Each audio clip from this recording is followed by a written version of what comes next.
Today I'm going to talk about the creative styles in your camera.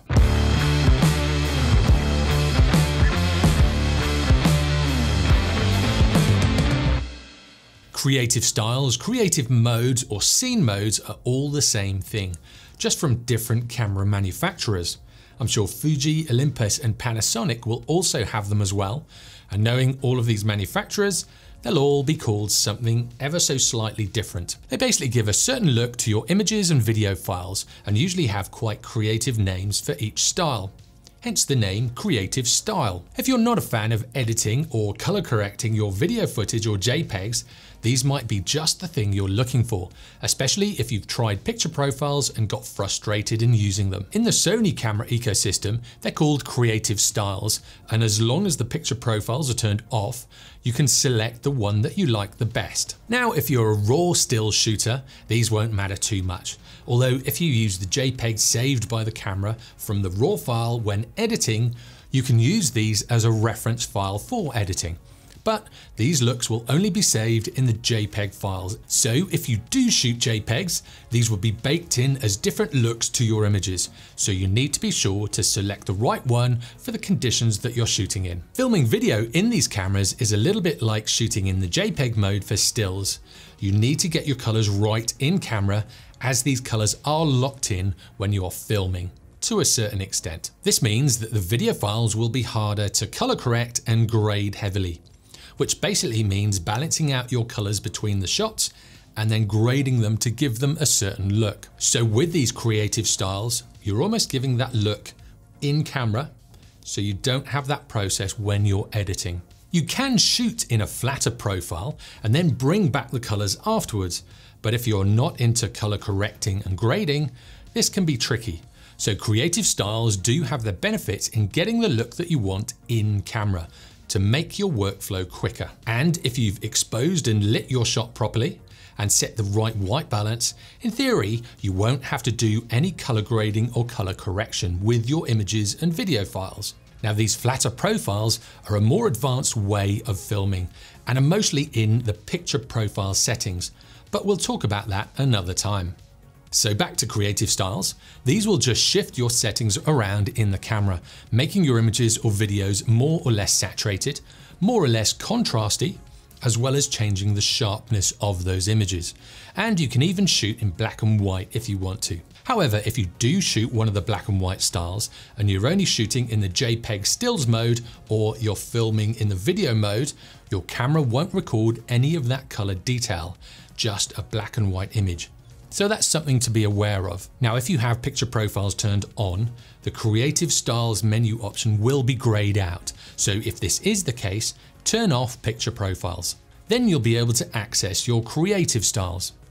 In the Sony cameras, this is standard, this is vivid, this is neutral, this is clear, this is deep, this is light, this is portrait, this is landscape, this is sunset, this is night, this is autumn, this is black and white, and this is sepia. So there are quite a few different profiles. When you're actually flicking through them on the back of the camera, there doesn't seem to be that many. But in reading through them all, there are a load of different creative styles. And if that wasn't enough, there are also 6 interchangeable slots as well. These are just where you can choose one of the presets above and then make the changes.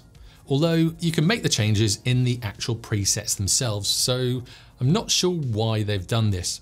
Although I suppose you could have 6 slightly different versions of the same preset if you really wanted to. And as you can change the contrast, saturation and sharpness, you can really tweak and tune all of these different ones.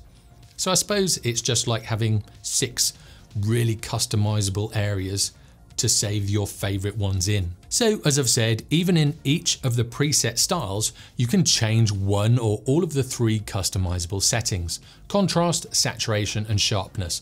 So these can be manipulated to a certain extent, and you can kind of tweak and tune the look that you like. The one thing I really like about creative styles is that you can scroll through these settings really quickly and pick the one that best suits the look that you are going for. And the beauty with these over picture profiles is that they have those slightly creative names.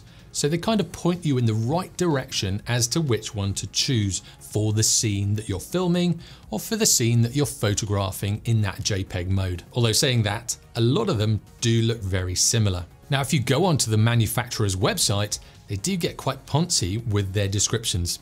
This is how Sony describes them.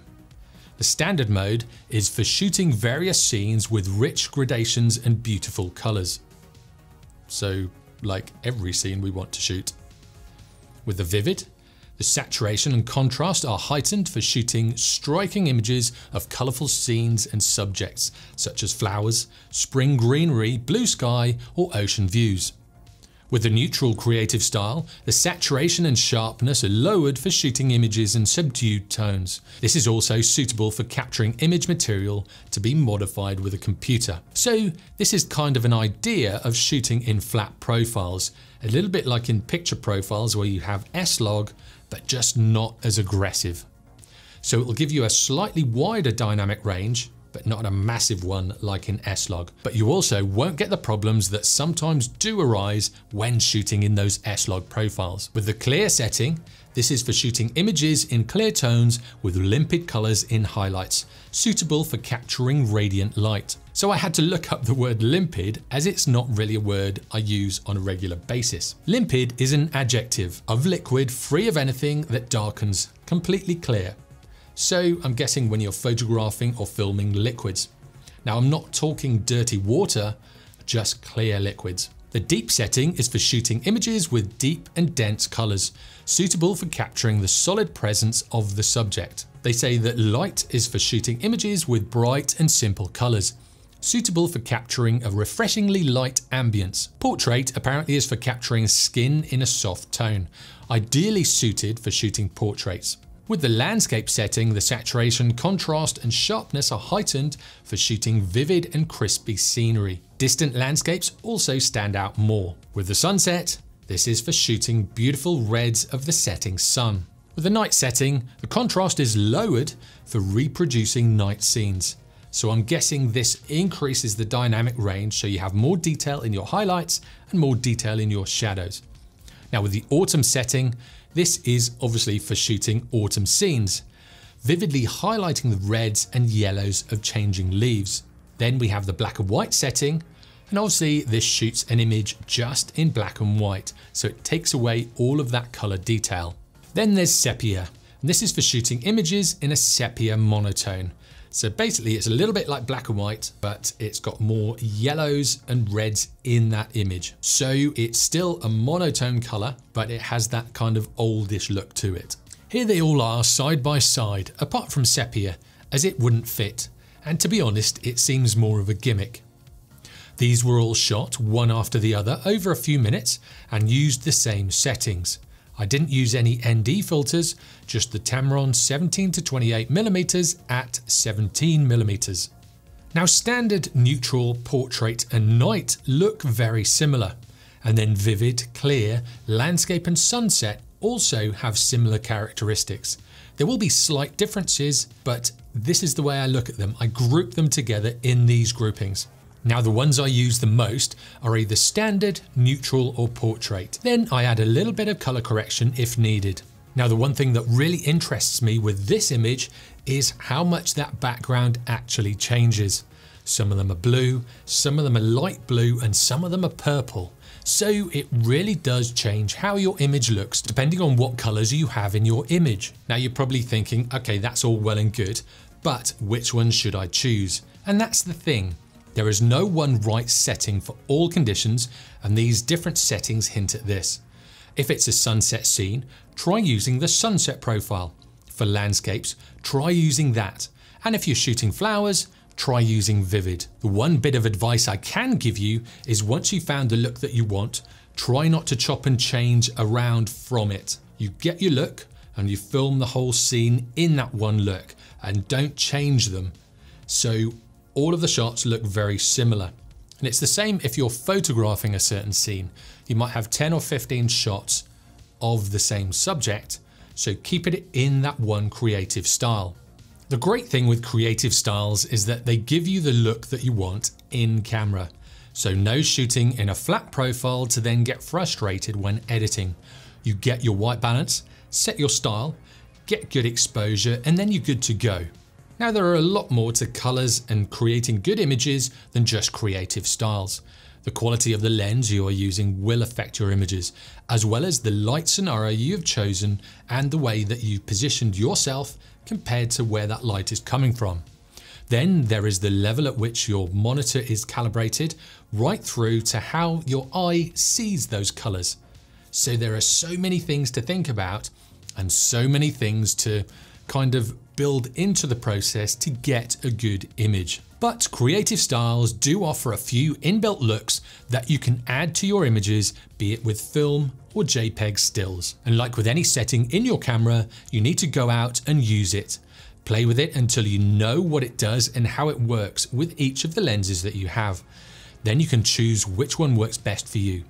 This is really the only way you're going to learn how to use your camera properly. And this is just as important for videography as it is with photography. Keep going out and shooting with your camera.